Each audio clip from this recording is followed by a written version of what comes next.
Good morning, happy Saturday, and welcome to the Moda Fabrics stop on the Saturday Social Tour, which is all about blockheads this week. My name is Anna, and I work on the Moda marketing team. I'm kind of the coordinator for blockheads this year, and then I'm also one of the moderators on our Blockheads Facebook group. If we're your first stop on the Saturday Social Tour, let me tell you a little bit about it. Saturday Social is a YouTube channel hop that has been organized by one of the Moda designers, Yoder of Coriander Quilts. So the idea is that on Saturday Social Day, several participating designers post a video about the same theme on their YouTube channels, and just like you used to do on a blog hop, just bounce from channel to channel and check out those videos. It's a fun way to spend a Saturday morning talking about quilting and getting to know some of the Moda designers. I will link the participating designers' YouTube channels in the video description below, so make sure that you go and check out their videos when you're finished watching this one. The participating designers this week are Yoder of Coriander Quilts, Joanna Figueroa of Fig Tree & Company, Sherri McConnell of A Quilting Life, Pickens, and Heather Briggs of My So Quilty Life. If you're new to Blockheads, let me tell you a little bit about how our Blockheads program works. Blockheads is a free Block of the Week program that Moda has been doing for several years now. And we publish a new block pattern every week on Wednesday mornings. We publish it on our blog and in our Facebook group. And it's just a great skill builder, a great way to learn some new techniques, learn about our different designers. We have a different guest designer every week. This year we have over 30 designers participating, and a bunch of new ones as well. So lots of great inspiration, great block ideas coming your way. Our blocks this year are star themed, and they're finishing out at 6 inches and 12 inches. So lots of opportunities to create a beautiful quilt, practice some new skills, learn some new techniques, and get to know some new designers. In the video description below, I will link the Facebook group, and I'll also link our main page for Blockheads. So if you're inspired by what you see here today and you want to start sewing along with us, it's never too late to start sewing Blockheads, and you can download those patterns and start sewing and join us on Facebook. Okay, are you ready to see some quilts? Let's start with this beautiful quilt behind me. This one is from the original Blockhead series, which was done in, I think, 2016 or 2017. That series was created as a way to help quilters get to know some of our more traditional designers. So you can see this quilt has more of a traditional look. It was made by Tammy Vonderschmidt, our dear friend who worked here on the Moda marketing team for about 10 years. She just retired, and she used a variety of traditional fabrics in her version of this quilt. You can see that the blocks in this quilt are on the smaller side. I think they finished at about 6 inches, and there's a mix of traditional designs and applique as well. The original Blockheads had 6 designers, and this year we have over 30 designers participating. From those original 6 Blockheads designers, we have 3 back for Blockheads 5. And next week's block, which comes out on January 10th, is by one of the original designers. So there's a little clue for you. See if you can figure out who the guest designer is for this next week of Blockheads 5. One of the things that I really love about Blockheads is that it's a great skill builder. So, when you look at something like this and you think, oh, those are tiny pieces, that's really tricky. The whole idea behind Blockheads is to help you learn new techniques and new skills and to refine those skills. So don't be intimidated by the blocks that we have here. Our designers always offer great tips and tricks for making these blocks, and you can find those on their blog posts every week. But we want you to try some new things, try some new skills. Applique is a new skill for a lot of people. Not everyone does that often. There's foundation paper piecing. We really want you to go outside of your comfort zone and try something new, learn a new skill, or practice something. So that's one of the main reasons that we have kept Blockheads going. I see posts all the time from people who say, I've been quilting for however many years, a long time, and I'm always learning something new with Blockheads. And I love that about this program. So don't be put off by the small sizes or by a technique that you're not used to. This is a great opportunity to try something new. Another thing that I really love about Blockheads is that it's kind of a choose your own adventure in quilting. So we provide the block instructions, the block design and the block instructions every week, but we don't tell you where to put your fabric or what fabric to use. You'll create a series of blocks over the whole program, and we'll provide some setting ideas for you. And our designers will also provide some settings, but there's no one official Blockheads quilt that everyone is making. It's not the same. And I love that this is a great way to show you that a block can look so many different ways just based on the fabric that you use or the setting that you put it in. And you're going to see that in this next batch of quilts. So all of these quilts I'm about to show you are all made using the exact same blocks, and they all look so different. So I reached out to a few members of our Facebook group and asked them to share their quilts with us for this trunk show, and I can't wait for you to see the really incredible range of ideas and settings, and it just shows you all the things that are possible with the Blockheads blocks. Our first quilt is by Carolyn C.J. Hoffman, and she used the 12-inch versions of the Blockheads blocks from Group 1, and she also has a really nice alternate block in here. So she's alternated the Blockheads blocks with her setting, with another setting block that creates a nice little star chain effect here. I also like the way that she's got the sashings and the cornerstones. She used Betsy Chuchian's fabric. Florence is Fancy, I believe, is this one, and it's just a really beautiful quilt. I love the fussy cutting that she's done in here. She's got some great fussy cutting for some of her center blocks. This is a good example of how blockheads can skew traditional depending on the fabric that you use. Next, we have this lovely modern version by Olivia Kish.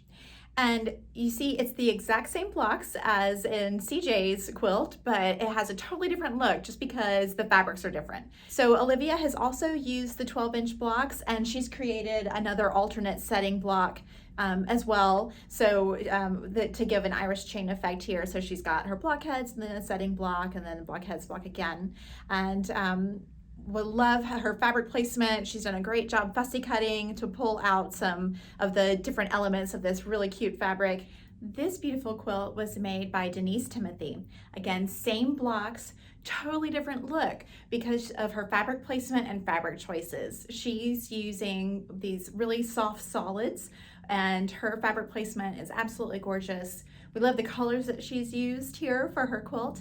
It's a stunning quilt. I love her setting too. She took 4 of the 12-inch blocks from Sarah Thomas, Siri Diddy, and made those as the centerpiece of her quilt.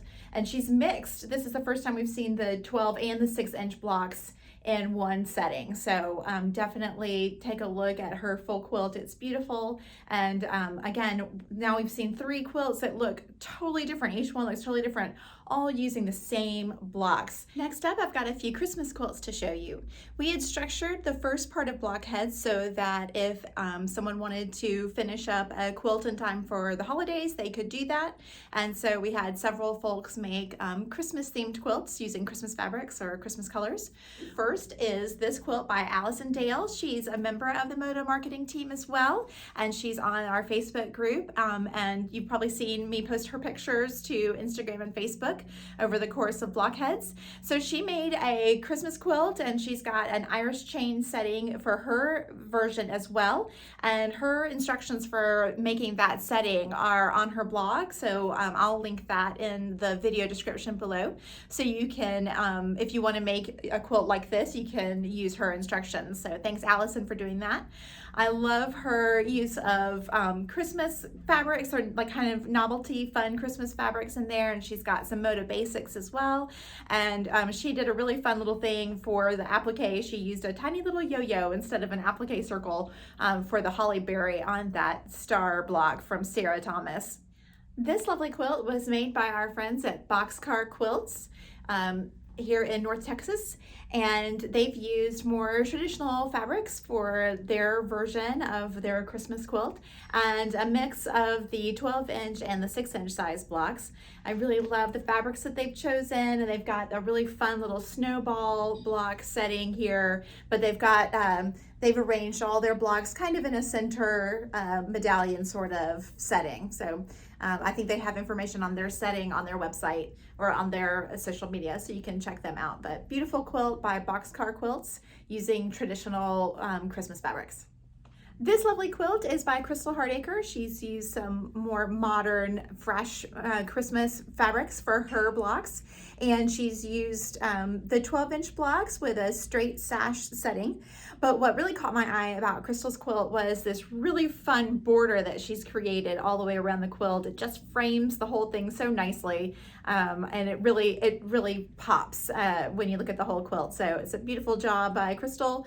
Love this fresh modern take on the Christmas quilt. Okay, Blockheads isn't just for making quilts. We had several people make smaller projects too, and I want to show you a couple of those. So first we have this adorable tree skirt by Ursula Lee. She's used some fig tree fabrics in there and put a nice pop of yellow in. But what a clever idea to take these 6-inch blocks and turn them into a tree skirt. How fun is that? And one of the setting options that we offered is for a bunting. And I had a lot of questions about what a bunting is. So this is a bunting. It's a decorative garland.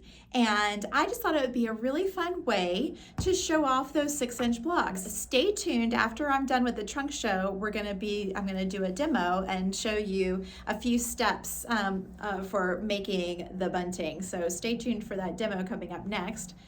I hope you've enjoyed this trunk show. Thanks to all of the quilters who sent in their quilts for us to show. We really appreciate it. Also want to thank Corey and all the other Moda designers for participating in today's trunk show and getting that organized for us. And I can't wait to see all your Blockheads creations. All right, next up, let's talk about that bunting and how to make it. For this demo, I'm going to be using this fun cheater print from Fig Tree and Company's new Denim and Daisies collection. It looks like patchwork, and it's a great cheater print for lots of different projects.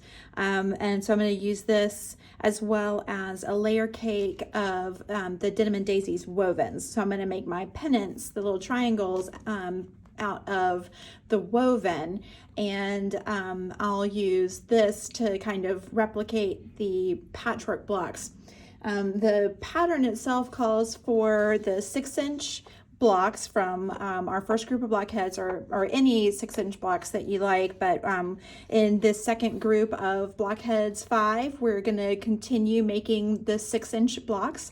So if you wanted to pull out some of your favorites and make a bunting for any holiday or just because, this is such a fun festive pattern, and it's a great way to use those 6-inch blocks from our Blockheads series. So the pattern is available on the Moda blog, and I'll link that in the caption below so you can have easy access to it. It walks you through the whole process of making the bunting. I'm just going to share in this demo a couple of the steps. I'm going to show y'all how to cut the layer cake squares, and then also I'm going to show you how to use a clover bias tape maker to make that binding that the pennants hang from. So it makes it really easy and fast, and it saves your fingers from the steam of the iron. So the pattern walks you through preparing your blocks for the bunting. It really you just need to sew a backing fabric to them, and that's really straightforward, and the pattern has all the instructions for that. I've gone ahead and just, you can see I fussy cut the patchwork out of this cheater print. It worked out perfectly to make little 6-inch finished blocks here. So I've gone ahead and prepped these according to the pattern instructions and pressed them, and these are ready to go for our bunting. The next step is to cut our 10-inch squares, or our layer cake squares, into the pennant shape for the triangle part of our bunting. And this is really easy to do. I show you exactly in the pattern, but I'm going to show you here as well just how to line up your ruler so that you can make that perfect cut. So the first thing you want to do is fold that layer cake square in half, kind of on the diagonal. So, and then I recommend pressing it right here along the fold, just so you get a nice flat fold there for measuring. So I've got one already pressed here, and it makes it easier to line up and get a straight cut when it's pressed nice and crisp. Okay, so I'm going to line up that fold along my cutting mat here, and you can see the top point is at 7 inches, okay? And then it goes over here to 14 inches. So I'm gonna take my ruler and I'm going to line up the edge of my ruler at that top point at 7 inches, and then along the fold at 10 inches. So just kind of line it up that way. Okay, so top 7 inches and bottom 10 inches, and I'm gonna cut right along my ruler, just like that. And you can already see it's got that great pennant shape. And all I have to do now is sew a 1/4 inch seam right along this pinked line. It's opposite the fold. And see, I've already done the work of folding and pressing ahead of time. So I've got my fabric right sides together. So I'm just gonna sew a 1/4 inch along this pinked edge. That's the nice thing about using the layer cake squares. You know exactly what side you're gonna sew along. And that's gonna make my bunting easy peasy. Okay, I've got a few of my little pennants made. So I sewed that 1/4 inch seam. I turned them right side out. It helps to have a point turner to, get that little point there at the end. And then I gave them a good pressing, and they are ready to be sewn to the bias binding. So we're going to make that next, and then we'll start assembling our bunting. It is so easy to make double fold bias tape with the Clover bias tape maker. So I'm going to show you how to use it. If you've never used one, it is such a time saver. You'll spend the most time just getting the fabric started into the little device, but then the rest of it goes really fast. So I'm going to put a pin through the end here, and that's going to help me. Actually, I'm going to get a little bit longer pin. That's going to help me grab the fabric when from the end of the device. So I'm just going to kind of fold it up a little bit and just kind of guide it in there.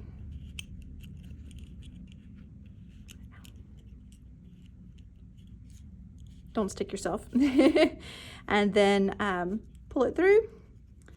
Now I can remove that pin. And now I'm ready to start pressing. I'll just kind of make sure that I've got it evenly folded from one side to the other. And then I will pin this down again. Sometimes I'll use a safety pin to safety pin this to my ironing board. I'm just going to use a pin here. I'm going to pull this just a little bit, get it going just a little bit so I can press this down with my iron. And again, steam is your friend when you're making bias tape.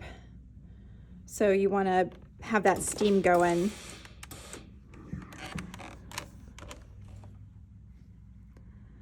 Now I'll just pin this down so it'll stay while I'm pressing and pulling the device, the little tool here. So you can see it's so easy. I'm just gonna, as I press with my iron, I'm just gonna take this handle and just pull it along, and that's gonna shape my bias tape while I'm pressing. So you can see how not only does it go so much faster, but it really saves your fingers from steam burns. So I used to burn my fingers all the time. We have a very powerful iron here at the office. And just like that. And that's how you make your double fold bias tape.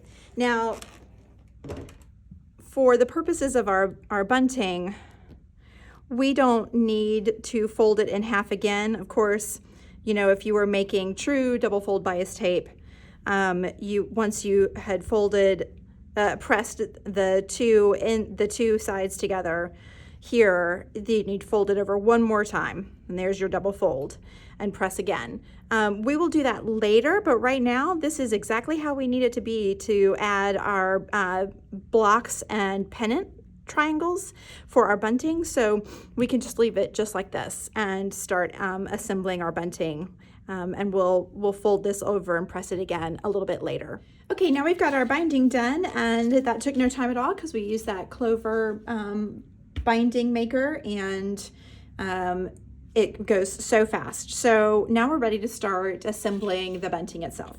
We're going to start by placing the pennants down and basting them first, and then we'll go back and we'll add our blocks and baste those down, and then we'll do one final stitch with our shorter stitch length. But I like to baste everything first. It just I think makes it a little bit easier, keeps things from shifting around. So we'll leave about however much of the binding that you want, that you might think you need to tie up your bunting wherever you're going to hang it, and then we'll just put this first one down. Of course, make sure it's lined up with that fold, that bottom fold of the bias tape. And I hardly ever pin anything, but this is one time where I do pin. So, or you could use some Wonder Clips.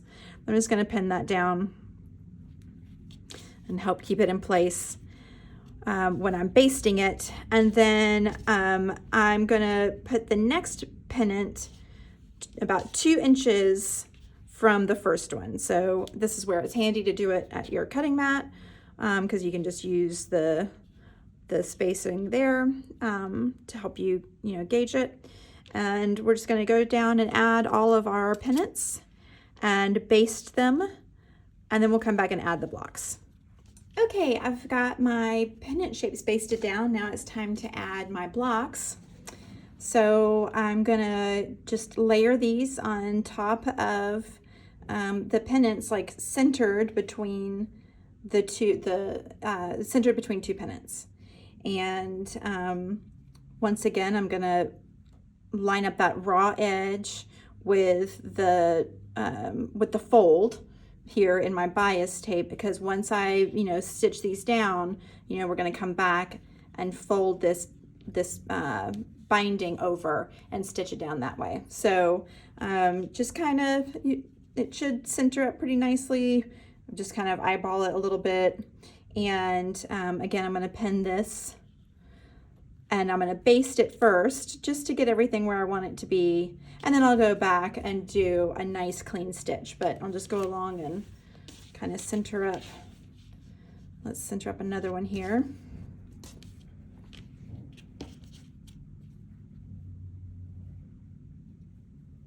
So you can see why this is such a great way to show off your 6-inch blocks. It's just, it really puts those pretty patchwork blocks on display, and it's just a fun and clever way to do something a little bit different with those blocks. 6-inch blocks are kind of, I know they can be a little bit tricky, and you got to make a lot of them to make a quilt. But if you wanted to make just a few and make a fun bunting, it's a great way to use those small blocks. Okay, so I've got these pinned down. I'm going to baste them and do a final stitch, and then we'll fold this over and stitch down that binding. Okay, I did my final stitch, and then I pressed that top edge of the binding over, and used a lot of steam and pressed it down really well, and then went back and stitched just right along that edge there to stitch it down. And the best thing is I didn't even have to worry about catching the back. It's not like a regular binding. So that's it. Now my bunting is all finished and it's ready to hang up. Okay, here it is, my finished little sample bunting. It looks so cute in these Denim and Daisies fabrics, doesn't it? And you get an idea of how versatile the pattern is. You could use it for any kind of holiday or just summer decoration. I think I'm gonna have to make a longer version of this one for summertime, but it's turned out really cute. I hope that you learned some good tips and tricks for making that bunting, and you saw how easy it is, how quick it stitches up. So download that pattern. I'll link it in the video description below, and make a bunting. All right, well, thank you so much for joining us today for this Saturday social. I hope you have a fantastic weekend, and happy quilting.